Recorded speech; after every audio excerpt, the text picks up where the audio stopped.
Kisah Nabi Yusuf. Nabi Yusuf diselamatkan dari penjara oleh Raja Mesir yang membutuhkan bantuan untuk menafsirkan mimpi anehnya. Nabi Yusuf memberitahu raja bahwa mimpi itu menandakan akan datangnya 7 tahun kemakmuran diikuti oleh 7 tahun kekeringan. Raja terkesan dengan kebijaksanaan Nabi Yusuf dan mengangkatnya menjadi menteri yang bertanggung jawab atas gudang-gudang makanan. Nabi Yusuf menjalankan tugasnya dengan amanah dan adil. Ketika kekeringan melanda, saudara-saudara Nabi Yusuf datang ke Mesir untuk membeli makanan. Mereka tidak mengenali Nabi Yusuf, tetapi Nabi Yusuf mengenali mereka. Ia menyembunyikan identitasnya dan memberi mereka makanan dengan syarat mereka harus membawa Benyamin, saudara kandungnya. Pada kunjungan berikutnya, saudara-saudara Nabi Yusuf kembali ke Mesir dengan Benyamin.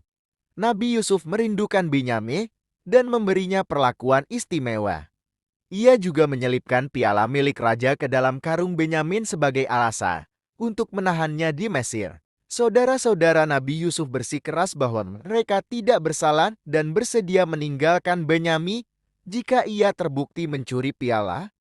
Mereka juga mengatakan bahwa ayah mereka akan mati jika kehilangan Benyamin. Nabi Yusuf tidak tega melihat kesedihan saudara-saudaranya dan akhirnya mengungkapkan identitasnya kepada mereka.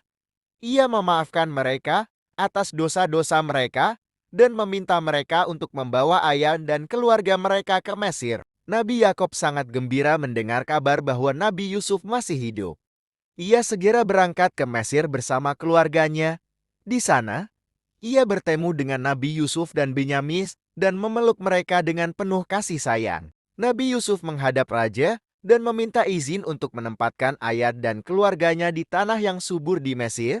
Raja mengabulkan permintaannya dan memberkati keluarga Nabi Yusuf. Nabi Yusuf meninggal pada usia 120 tahun dalam keadaan beriman dan taat kepada Allah. Ia dimakamkan di Mesir, tetapi jenazahnya kemudian dipindahkan ke Palestina oleh Bani Israel setelah keluar dari Mesir.